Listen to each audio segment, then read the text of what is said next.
Many times, people don't travel much. And in the US, we seem to have it all together.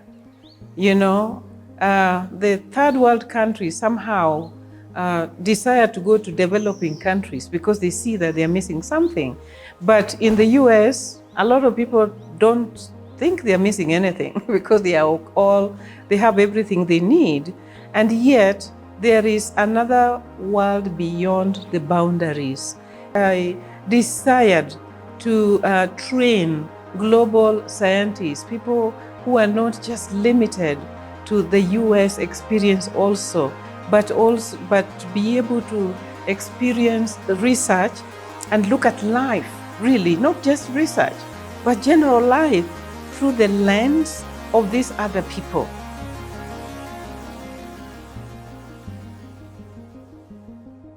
I've never been to Africa, and that's always a goal of mine to go. And I am a biology major, and I love biology.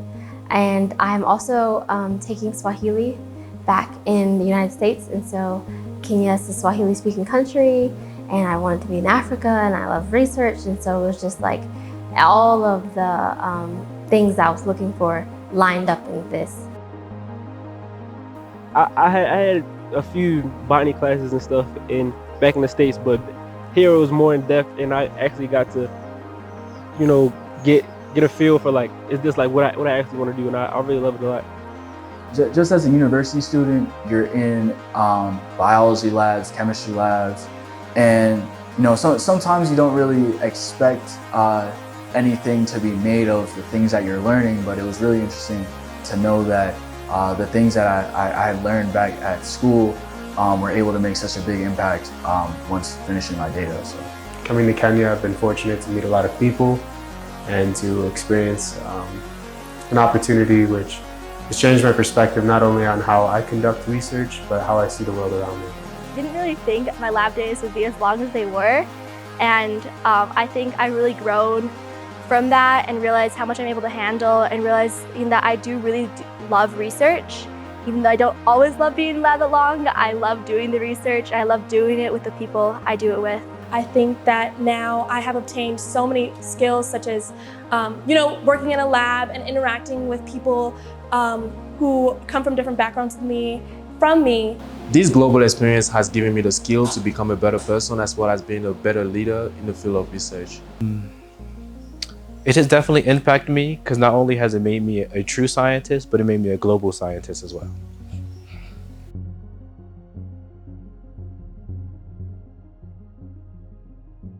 This particular program is a unique program where students are assigned to mentor professors before they arrive in the university. I like the idea in that we do good mentorship. We are having a situation where our students, who are graduate students, are also becoming mentors in the process. And it is also very good collaborations because the US students are exposed to African challenges. This program has helped us. It's helping us to fast track some of the work we do in the lab. So the students were introduced to their mentors, and they started the mentoring process on the 19th of April, 2023. And we began to prepare them for the research experience by having virtual meetings. We had virtual meetings once a week with our research mentors in Egerton. When we came here to Kenya, we had decided on what our project would be. And we developed our research and our methodology so that when we would get here, we could start our work. We're doing research on endophytes and Togocha. We're currently searching for more sustainable and organic ways of increasing agricultural production because the soil, when you use too much fertilizers, you use too much like biocontrol agents like pesticides, fungicides, is bad for the soil. And it's very difficult for farmers to keep up. So we're trying to find natural ways of increasing crop production through fungi and bacteria that live with plants. It is also going to be cheap to a farmer if we can manage to identify some of the endophytes that can easily fix nitrogen into the crop, so that it will be able to help the farmers not to purchase a lot of nitrogenous fertilizers. Also, if we can manage to come up with some of those particular endophytes that can manage to prevent or protect the plant against some of the pests and diseases, then it's going to reduce the incidences by which the farmers are going to spray their crops year in, year out. So currently, since we started the project, we've cultured both bacteria and fungi. And these fungi live naturally inside Togocha. And our goal has been to one, isolate them, two, to be able to identify what endophyte they are, and then to explore how these endophytes impact the plant's health. So some of our findings so far is I've cultured and I've identified 8 different fungi that live with Togocha. I've identified 8 bacteria that live in Togocha, and we're currently in the process of trying to find out exactly what effect those endophytes have on the plants that they live in. So far we found that chia has a fungi called Aspergillus in the roots that fix the solubilized phosphorus. We don't know exactly the exact capacity of which it does, but we know that it does, and so that ultimately can promote plant growth. For bacteria, we haven't found any ones that has fixed nitrogen yet, but we have found that bacteria grows optimally at 10 to the -5 zero dilution. And bacteria is found mostly within chia, in the stem, followed by the leaves, then the roots. And for the fungi, fungi is found mostly in roots, followed by the stem, then the leaves. We are running away from those particular chemical or synthetic pesticides, synthetic fertilizers, in that we are using so much of these particular synthetic pesticides and fertilizers for applying on crops, thereby causing a lot of pollution. Also, the synthetic pesticides and synthetic fertilizers cause a lot of harm to the environment, to man and the environment.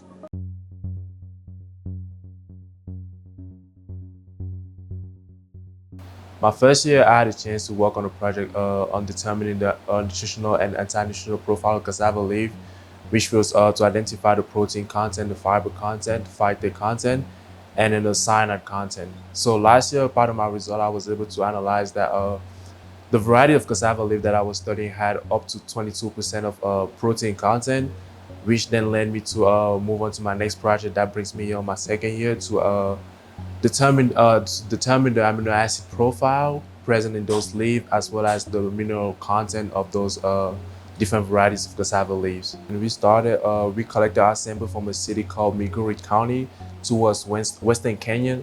So after collecting our sample, we then took them here back at Egerton University within the next 24 hours.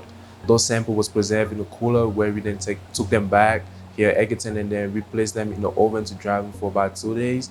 And then we proceed with our analysis where we did the amino acid. We identified the amino acid profile using HPLC. So far, this project has been great. I was able to get some results. Currently, I'm still working on analyzing some of them, but we are able to see that the mineral content within those 5 varieties of cassava leaves are pretty high.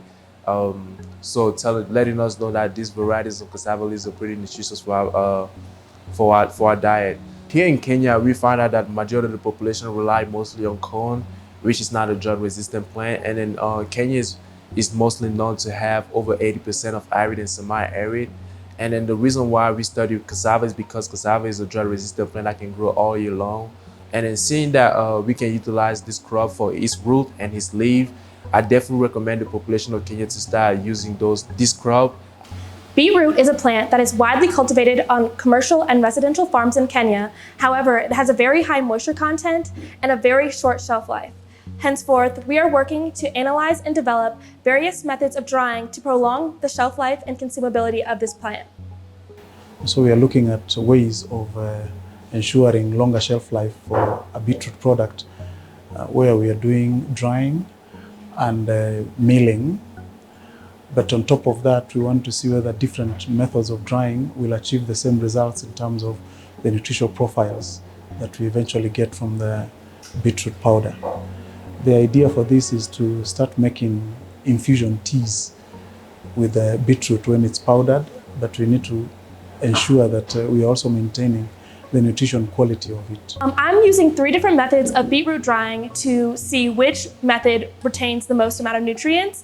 I'm doing oven drying, solar drying, which takes place inside of a greenhouse, and sun drying, which takes place in direct sunlight. And then we'll turn it to powder. And afterwards, I'll be testing the anti-nutrients levels in the beetroot powder, and we'll be testing for nitrates and oxalates. Beetroot has anti-nutrients in it as well as nutrients, so we're trying to figure out if we dry it in 3 different ways, if we'll still be able to preserve the nutrients and then suppress or minimize the anti-nutrients in the beetroot powder.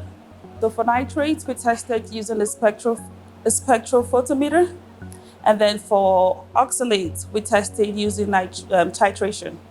And one thing that we have noticed is oven drying, although it eliminates a lot of moisture from the plant, because it is a contained environment, it is sterile and free of contaminants and environmental factors, it has been able to retain ample nutrients as opposed to the other 2 methods of drying. And our results are showing that when you analyze especially the anti-nutrient properties like oxalates and also looking at phytate and the others, that we don't have very big differences coming out of these metabolites when we do the different methods of drying. Why is this important? Is that it's giving us a quality assurance that as we do the product, when we give it or you pack it in sachets and you drink, you're getting your normal daily rate of oxalate that is allowable by the WHO recommendations. So there is a lot of malnutrition of babies and young children in Kenya's semi-arid and arid land known as ASLA. So we want to address that by using crops that grow really well in ASLA areas, such as millet. Specifically, I am working on proso millet and pearl millet. They're both C4 plants and they grow really well in dry areas and drought-ridden areas. The students came and joined our project on finger millet, looking at the nutritive value of finger millet and also trying to produce products with diverse utilization of the finger millet, trying to improve their quality and nutritive quality. For our first project in the greenhouse, our greenhouse project, our parameters that we were looking for was germination rate, height of plant, number of tillers, number of leaves, and the chlorophyll levels. Objective or project, we've been doing a lot of analysis on the nutritional value of the combinations that we've made of legumes to millets.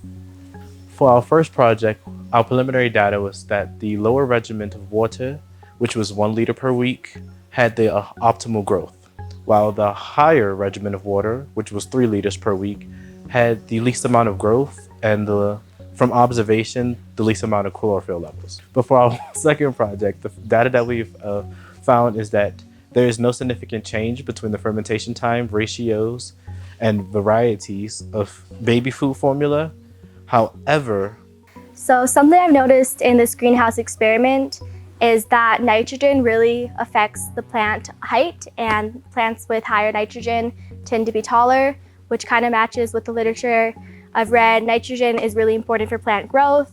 And then in the lab, we've analyzed some of our data so far, and something I've noticed is, as expected, legumes really increase the protein content of baby food formula, which has been really cool to just see those findings match our predictions. And I've noticed that the combination of mung bean with millet seems to really increase the protein content. The optimal,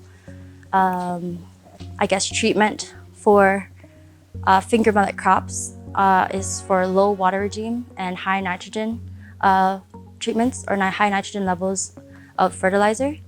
But I think there should be more research on a more cost optimal treatment for them, because I know nitrogen fertilizer can be costly, especially for smallholder farmers.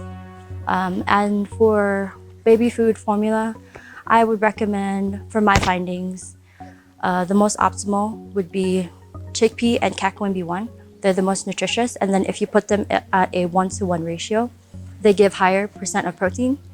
And then if you ferment those ratios at like 24 hours, it gives the most optimal level of % protein. There were some holes in the greenhouse and some birds got in.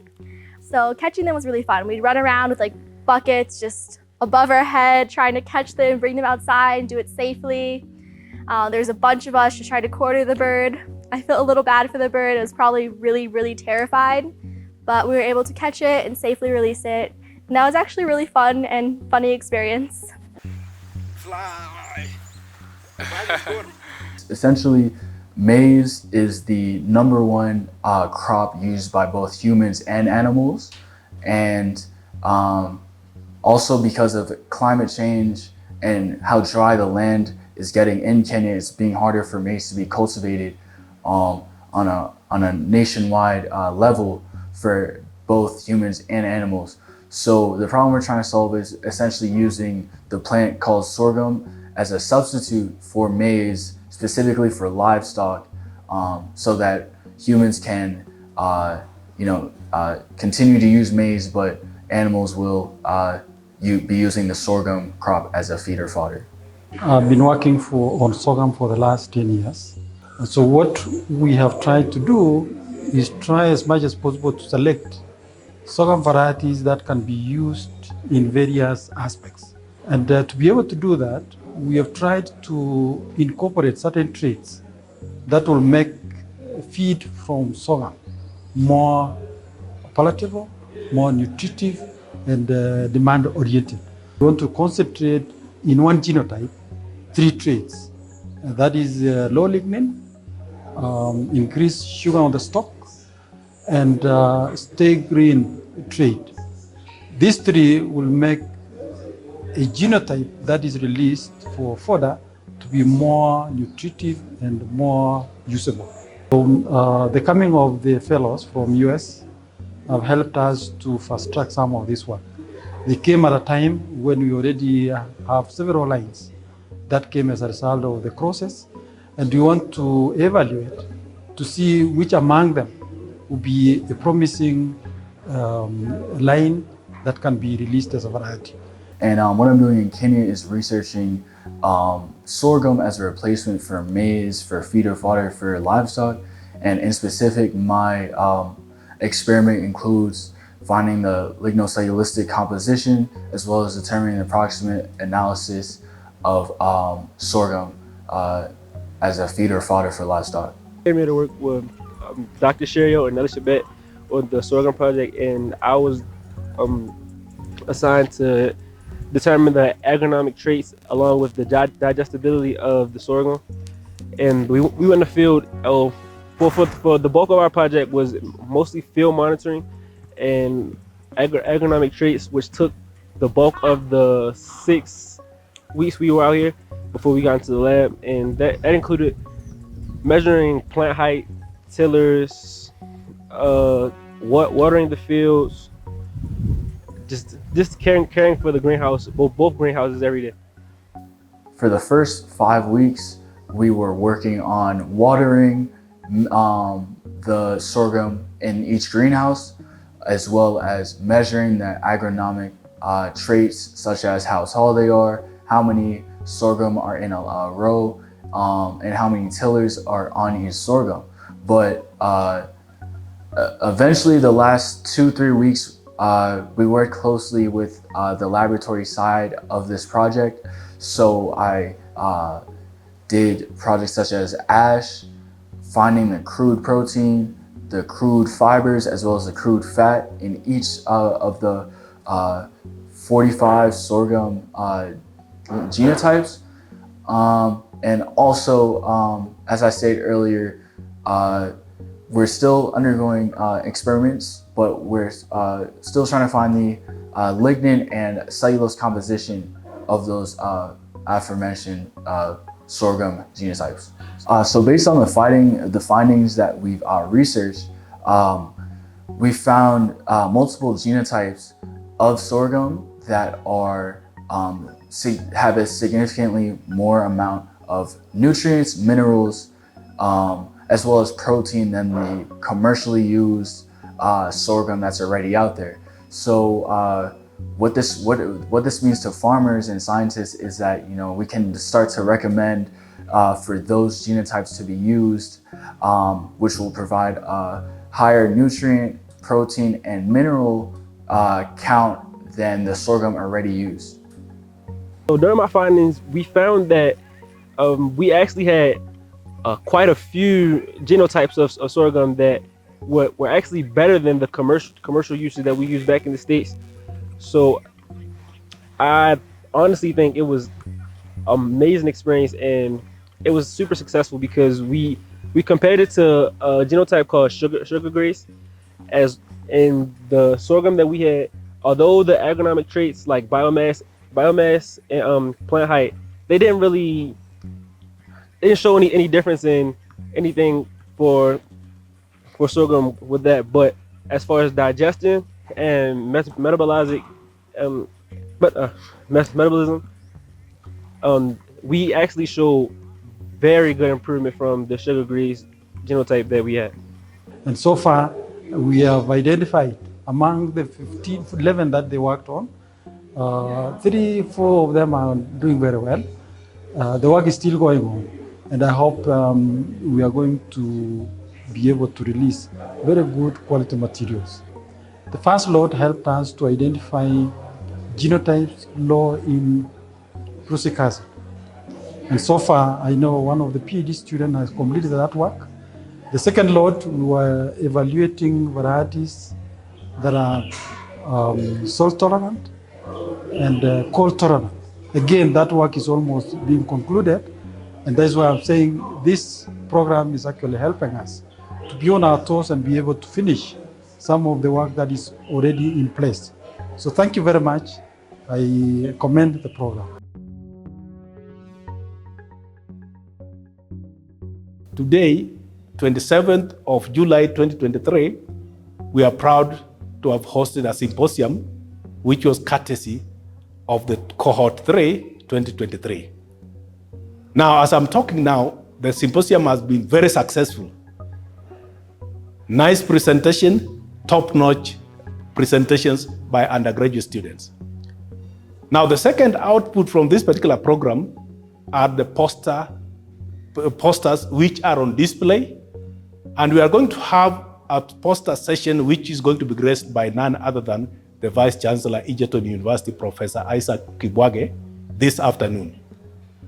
Now, the posters, whoever will go through the posters will give testimony that they are top-notch, especially if you look at the quality of the posters coming from undergraduate students. Now, the third and most critical output that is going to come from each of the mentee students is a manuscript for submission to scientific journals.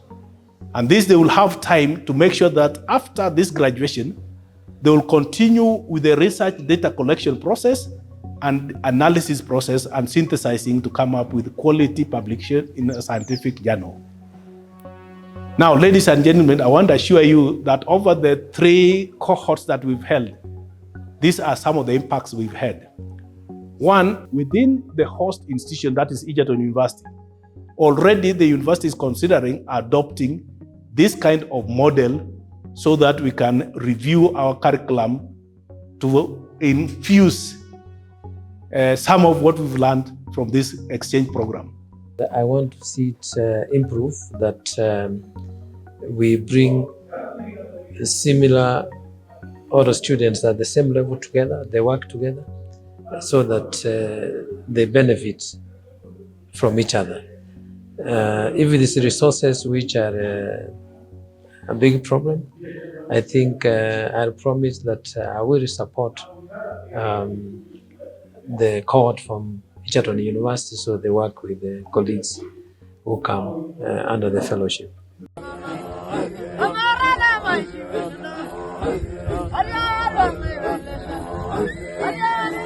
You got it? Yeah.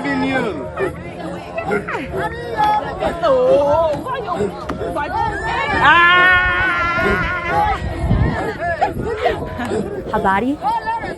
I first found this internship on the NSF website, and I thought it was very interesting. A global experience in Kenya is something that really comes once in a lifetime, so I really wanted to be a part of this team and make my own impact. There's nothing but joy, good times, a learning opportunity for me to just see something different than what I'm used to back home. Just see like a different culture that I'm not used to is very enriching.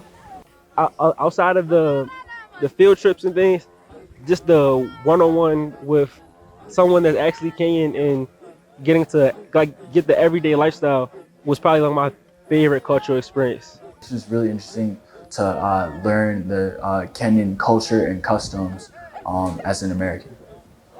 One of the most fulfilling cultural experiences that I've had over the course of this trip was our visit to Siaya, the birthplace of the Obama family.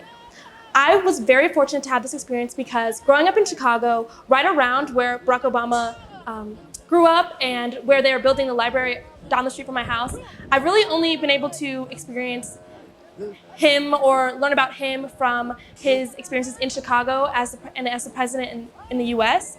However, it was really insightful to get to experience what his life was like or what his family's life was like before moving to the United States. It's been beautiful. This is my first time in East Africa, so it was beautiful. It was different culture. Being a descendant from Africa, my ancestors coming from Nigeria, and growing up in a predominantly Black environment, it was very interesting for me to see, I guess, the overlaps when it comes to culture and, I guess you could say, community.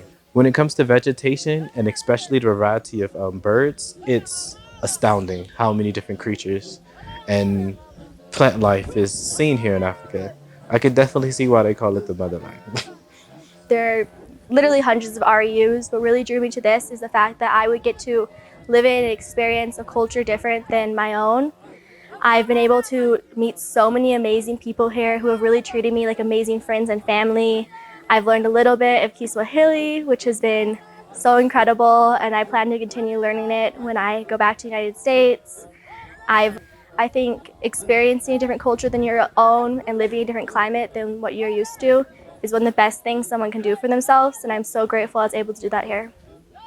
I would recommend this program to anybody because it's like you get to travel to Africa and be immersed in a cultural experience, as well as do research and meet lots of new professors and mentors that can create like life-lasting bonds.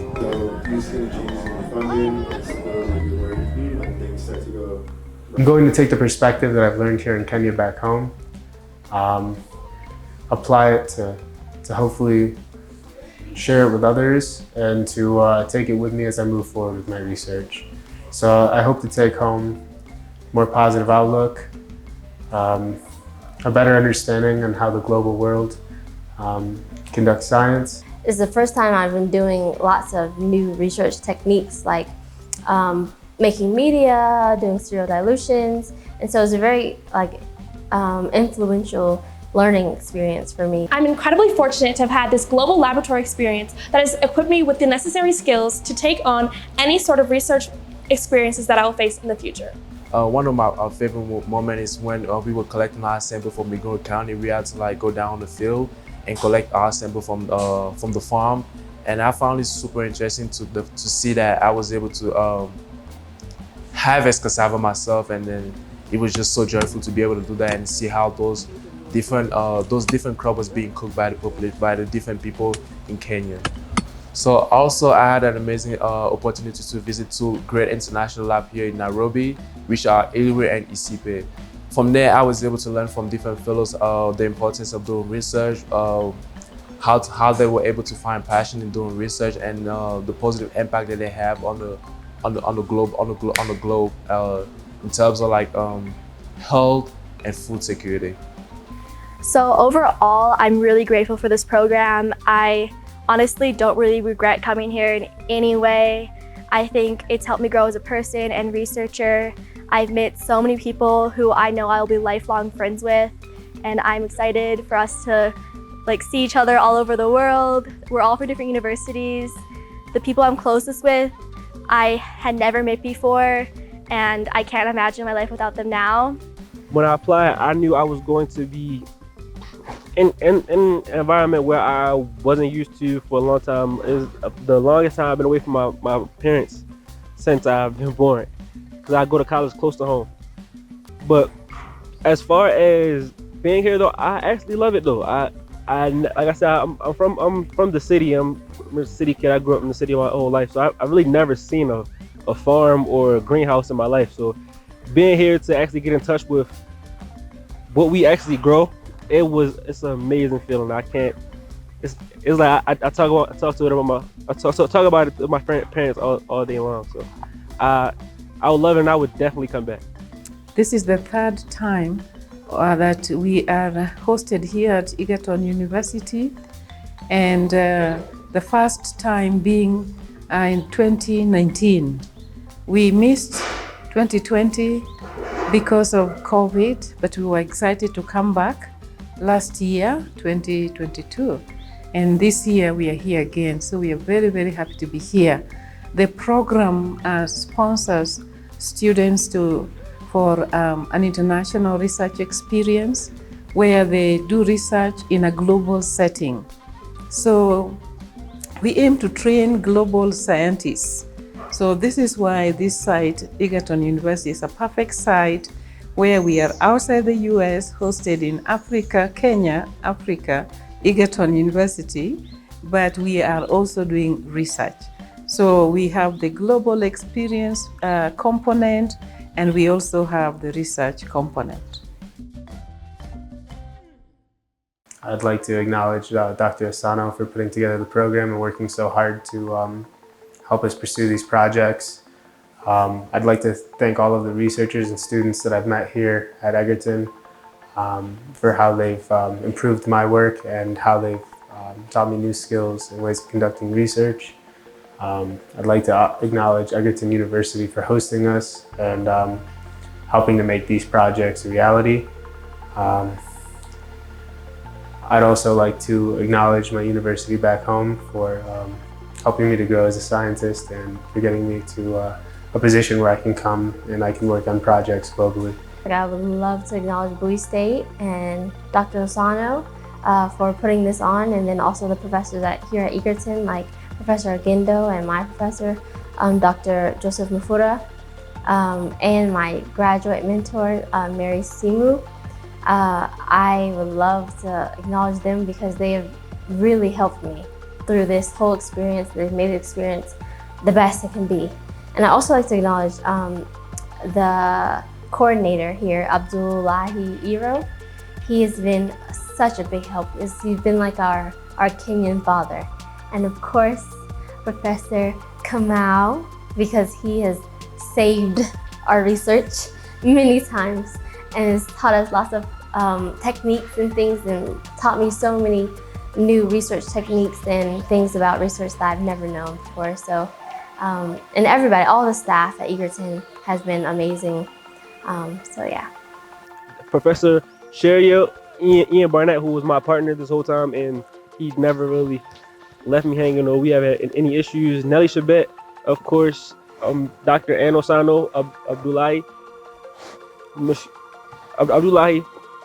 and my other fellows along as the staff here at Egerton University. And what was the next question? I definitely want to thank the director, Dr. Osano, as well as Professor Joshua Ogendo. And then I also want to thank Abdullahi Iro just for helping us accumulate to Kenyan environment, and then just helping us whenever there was something that went wrong. And I definitely want to thank my professor, Eric Cherio, just for guiding me and leading us on the project, as well as my graduate mentor, Nelly Shabet, which was a huge help. She was there every single day whenever we needed anything to be worked on, guided us with our presentations, our proposals, our poster. So I really want to give a big thanks to Nelly as well. And then also, I do want to thank the National Science Foundation for making this program possible. And also I want to really thank my partner, Jordan Oliver, which was a huge help, not only in helping me set up and find my data results, but I also helped him. So it was really interesting just to have that partner dynamic. Perfect. All right, thank you. Set up. All right. Thank you so much to the amazing entities and individuals, including the National Science Foundation and everyone else who has supported me throughout this process and made it all possible. Thanks. I would like to say a special thank you to Professor Osano from Bowie State University and Professor Gendo from Egerton University, which are the other PI of this project, as well as a special thank you for the NSF for funding this project, which allows us as researchers to have a global experience that would enable us as future scientists to have the experience required to help build this world into a better place. And Dr. Osano for chairing this program. Abdul is a graduate student who helps everything. He helps everybody with everything. He helps me with everything you need and all things. I would like to thank my student mentor, Milker. She's always here with me, late night in the lab. She's a nice person. Not because she's here, but she's nice. And yeah, that's it. And every other person that participated in making this program a success. I think the Kenyans have a phrase, Hakuna Matata. So that is what I'll take back home with me, Hakuna Matata. This is my first ever research project, and I'm very grateful to NSF and also Bowie State University and also Egerton University for the opportunity. I would like to acknowledge my professor, Professor Kimerto, Edna Chepkemoy, my grad mentor, Dr. Anna Sano, she's our PI, Dr. Joshua Agendo, and I would like to give a big thanks to my lab partners, Sabraya Seed and Adrian Selly. I love them so much. They have helped me throughout this experience. I would not have been able to do any of the research that I've done without them. Thank you. Thank you. I would want to appreciate Egerton University through the Vice Chancellor, Professor Isaac Kibwage, for actually accepting to host this particular program. Secondly, I would want to thank the mentor professors.